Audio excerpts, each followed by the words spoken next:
Jai Hind. Today is 22nd October, a date that rings bell with many of us who are students of military history and who've been following the progression of India as a nation, and especially when it comes to Kashmir. This date of 22nd October has a big significance. By the way, today the day is being celebrated or observed rather as a Black Day across J&K. In this video, I intend sharing with you certain facts which are probably been given a backseat or have just simply vanished from the memory of our nation. 22nd October can be seen as a day which changed the course of history of the subcontinent. However, starting from 22nd October itself, if I were to describe the day, I'll not be able to do justice to this short story. So we need to go back a bit.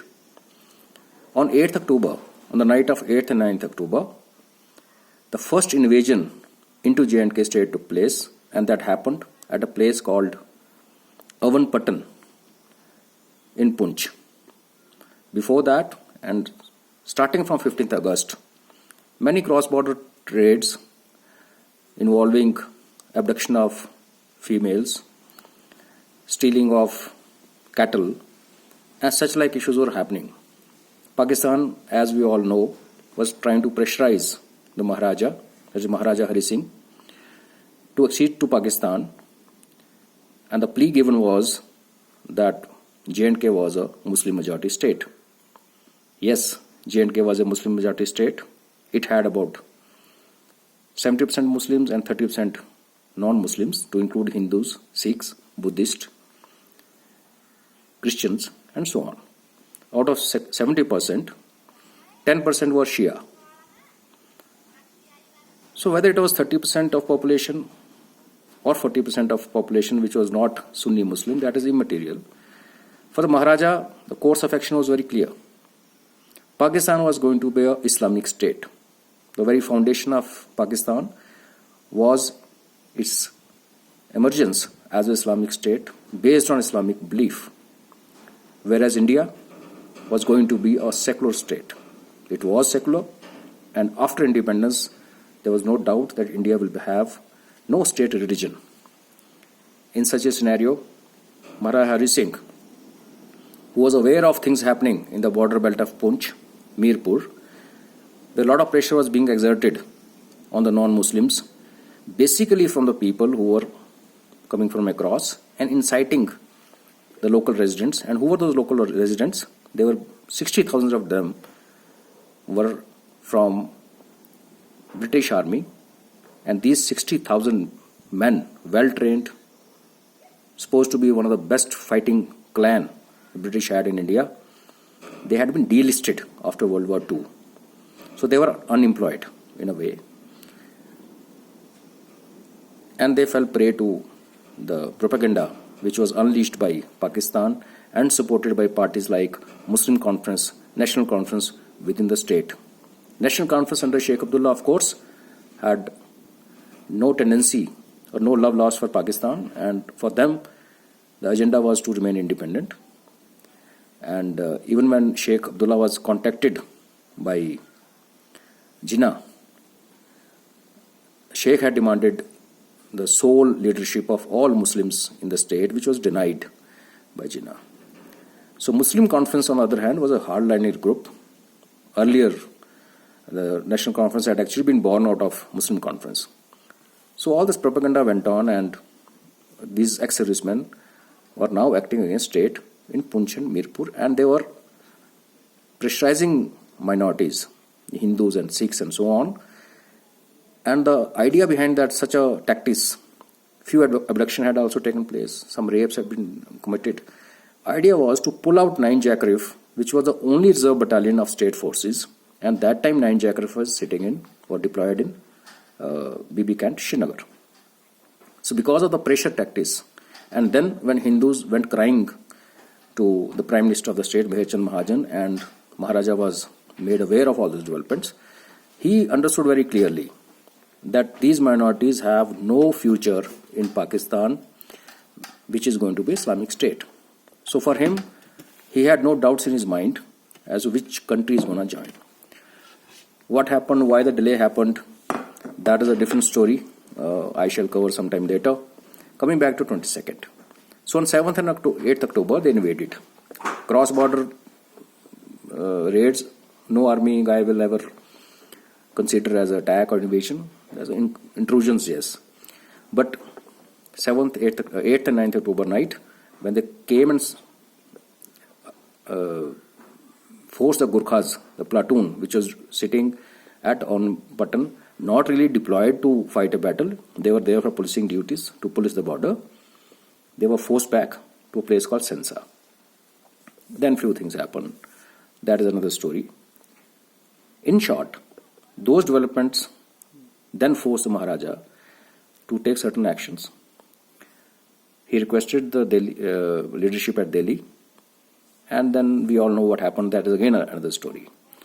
However, on 19th of October, as a progression of invasion in Poonch sector, there was a fort called Tharuchi Fort in Poonch, Mirpur sector, which was being manned by Gurkhas. Through treachery of the Muslim soldiers who were actually part of JAG forces, not the retired delisted World War, they were different. These guys were on the payroll of state forces. These guys turned upon Gurkha platoon, cheated in fact, called them out, the officer called them out in game's dress, and then they were slaughtered.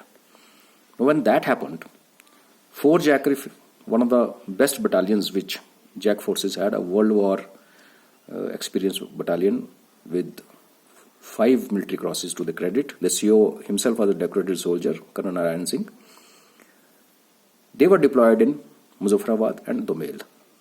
This 4 JAG was a mixed battalion. Half of them were Dogra Muslims and half of them were Dogra Hindus, Sikhs. So a message went to Colonel Narayan Singh telling him that troops have, some of them have switched sides and they have done so and so things and treachery to and killed own troops in Poonch.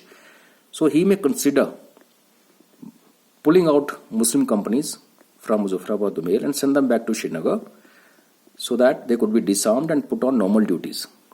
Colonel Narayan Singh, a true soldier, he said, I have no reasons to doubt my troops. We have fought together in World War II, and there were instances where a Dogra company under a lot of pressure was rescued by the Muslim company. Dogra Muslim companies are 4 JAG in World War II against Japanese. So he had that unflinching faith in his troops, which every CEO is supposed to have. You can't fight battle, you can't command troops without that kind of a faith. So he said no. But at the same time, he spoke to his company commander, a Muslim officer who was manning the border west of Muzaffarabad. There's a place called Lohara Gali and Ramkot. Between these two passed the so-called Muzaffarabad-Srinagar road. And any moment on that road could be stopped by troops who were deployed on either side of that road at Ramkot and Lohara Gali. And 4 JAG was well poised to take on any number of people because of their experience and because of the tactical advantage they had on ground. However, he spoke to his Muslim company commander and he said, I am getting these reports of many people who are now gathering across international border. These reports are coming through in addition to what he heard from his Chief of Staff, Brigadier Rajinder Singh. He also heard those reports from the refugees who were pouring in from Muzaffarabad, from across the border, from Atobabad and Abbottabad and that area into Muzaffarabad. The company commander, however, confirmed. He said there's nothing, everything is all right. And between the two kinds of information, one from headquarters as well as refugees and his company commander, he chose to believe his company commander. So on 21st October, on the intervening night, around 6,000 raiders with as many as anything between 300 to 1,000 vehicles, they come to the international border. They are welcomed by troops. That company, which was a Muslim company, they were guided into Muzaffarabad. And before people could get up on 22nd morning, Muzaffarabad was put to sword. Nobody was spared. Females were raped. Many of them whom they found not worth because of age or whatever, they were thrown into river. Sikhs and Hindus were massacred, and a whole day those guys spent looting Muzaffarabad. At the same time, since these invaders were being led by Pakistani regulars, officers, JCOs, and there were many ex-servicemen of Pakistan Army as well as ex-servicemen of Poonch who were part of the gang, they also came and attacked Dumail, which was this side of Krishna Ganga river. Between Muzaffarabad and Dumail flew Krishna Ganga river, which had a confluence with Jhelum at Dumail. That's why it's called Dumail, where two rivers meet. So they killed the CO. They killed their own colleagues. And by 22nd evening, they had whole of Muzaffarabad, Dumail burning. Now there are different accounts what happened that day. By one account, CO was shot dead during morning itself on 22nd October, whereas many survivors who managed to reach a company of Fort Jacrif deployed at Kohala to the south, they confirmed that CO had been able to get away after putting up resistance for almost 6-7 hours, and then he was ambushed later on, he was killed. Whatever it is, the day of 27th October was utilized by invaders for looting, raping, plundering. It was also the day when whatever is left of Fort Jacrif, a CO and few Jawans, they put up so much of resistance that they did not allow raiders to go beyond Dumail. Otherwise, had Fort Jacrif, that opposition not been there, raiders would have reached Srinagar by same evening, and Indian Army was nowhere in the sight by that time. Back at the headquarters in Srinagar, Maharaja Hari Singh gets the information about something happening in Muzaffarabad because Colonel Narayan Singh had passed only 2 messages during the day. First, when the invasion had happened, and the bridge between Dumail and Muzaffarabad, if that had been blown, probably raiders would have been stalled by few days, like it happened later in Uri. However, there was no explosive. They didn't have wherewithal and didn't get notice. So whatever information, the second message said that now we just can't hold on and we are moving out. We are destroying our radio set. So 22nd October by afternoon, the army headquarters of J&K state in Srinagar had this information that something drastic has happened in Muzaffarabad Dumail. Maharaja Hari Singh summoned Chief of Staff, Brigadier Rajendra Singh. That time he was wearing his full uniform, the Maharaja, and he said, let's go. I'll go and defend my state. When the Chief of Staff said, no sir, this is my duty and I will do this. And then he was told, okay, you do it to the last man in the last round. Dr. Karan Singh was present during that short meeting where he says that Brigadier Rajendra Singh got up, saluted and went away. The problem with Brigadier Rajendra Singh at that time was that with 9 Jacrif having already been moved out to Poonch in response to whatever was happening there and in response to the pleas for help by local resident of that area, Valley had no other troops. I'm sorry to say, by an account, by serving brigadier that time who later on commanded the brigade and rose to become general, he paints a different picture. But if you study the total strength of JAC forces as on 22nd October 47 in a bit of detail, you would realize that over 600 kilometers of frontage, those 12,000 troops had been stretched. In Srinagar, there was nobody except few tradesmen, cooks, washermen, few people who were training the cadets to be officers in BB Kanda training school. Total, with everybody taken, including Maharaja's personal guard, Brigadier Rajendra Singh could only muster 100 men. That's it. Couple of motors, and with that, he embarked on his journey on a wet evening on 22nd October. Before the main body of, so if we call it main body of 100 troops, which is actually not even a company, one officer had been sent to Srinagar, from Srinagar to Uri to find out what had actually happened. He was supposed to go to Muzaffarabad as close to Muzaffarabad as possible and then get back with the information. However, when he reached Uri, by that time the headquarters had some kind of information. So he was called back.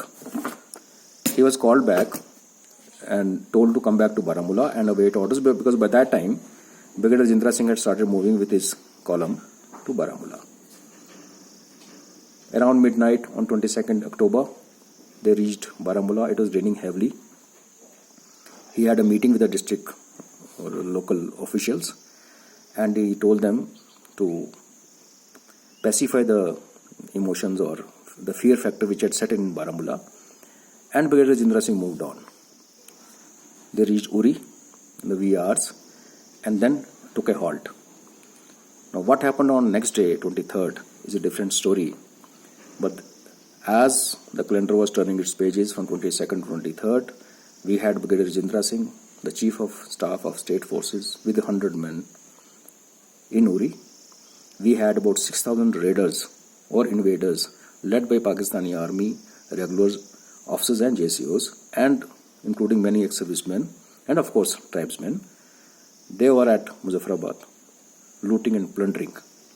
A platoon of 4 Jackrif, which was deployed to the north of Muzaffarabad, had a MMG. By that time, they had been firing throughout the day. However, they realized the futility of the effort. With the battalion gone, they also withdrew, and they managed to reach Srinagar after many days with a lot of refugees. To the south, there was a small post called Kotli, where again the Muslim troops had deserted. Luckily, they didn't attack non-Muslims. They just vanished. And the platoon commander there then gathered everybody and gave weapons to the local Sikh community and organized the defense of small posts at Kotli. Kotli is not the Kotli of Mirpur. This Kotli is just south of Dumail.